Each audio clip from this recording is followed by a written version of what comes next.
your early 20s are going to be a mess, most likely. Like, just looking from just the way that the world is going and all of these like different structural shifts, there's so much that's going on now where it's like Gen Z and people in your early 20s. Bear in mind, I'm 25, so I'm not really early 20s, I guess I'm mid now. But one thing I will say, and I've realized for all the people who are on the younger side of the 20s and stuff like that, is to take time when you're figuring out stuff. Our generation is going to be some late bloomers. That's just how it is. The economy isn't going to be the best during this time period. That's just how it is, right? Without getting into too much detail about that, your main focus should be about figuring yourself out. Because the thing is, a lot of times when, for a lot of people who are, you know, in their early 20s and stuff like that, it seems like everyone is confused. They don't know what they want to do in life, and it's just confusing. And then they kind of get pushed on a path where they essentially self-sabotage through, like, for example, gaming or like drugs and all that stuff, because they're confused.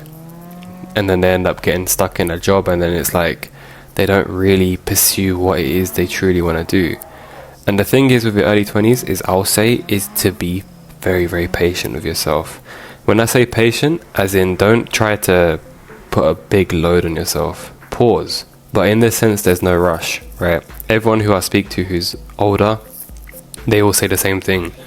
And that they wish that they were in their early 20s. And it might seem hard to do because, again, online there's so much nonsense on there where it kind of takes you away from yourself. You might envy people who achieve so much at your age, and it's like, that's not you, okay? Your path is going to be whatever your path is that you want to be.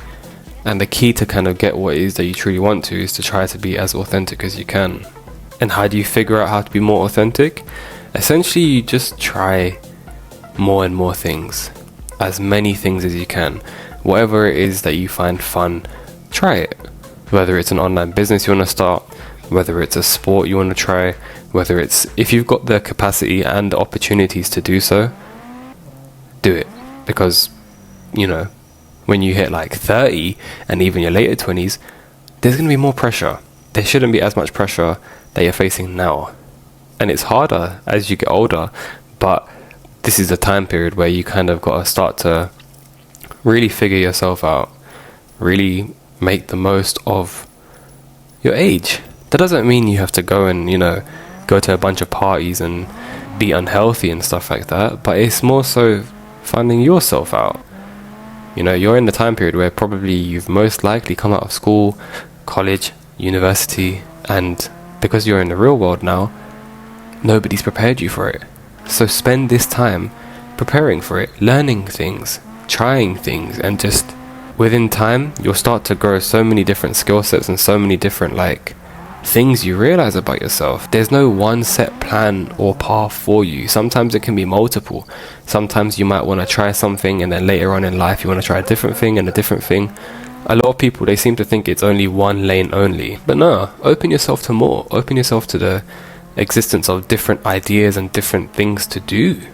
And that's where life becomes fun, because now you've got a bunch of like side quests and all that stuff. And sometimes them side quests might become your main quest. There's a lot of choice, and without getting too overwhelmed from those choices, take it easy, man. Okay, so take it easy, because I know how stressful it feels. A lot of people might undermine your stress, especially older people or your family or anyone generally, because there's a lot of like negativity towards Gen Z, but you guys are part of breaking the system into more authentic work and into more things that are going to benefit society more. Alright, so you're a part of that shift. Don't get too overwhelmed. I know it's scary and it's daunting, but trust me, there's way more positive things to come for you.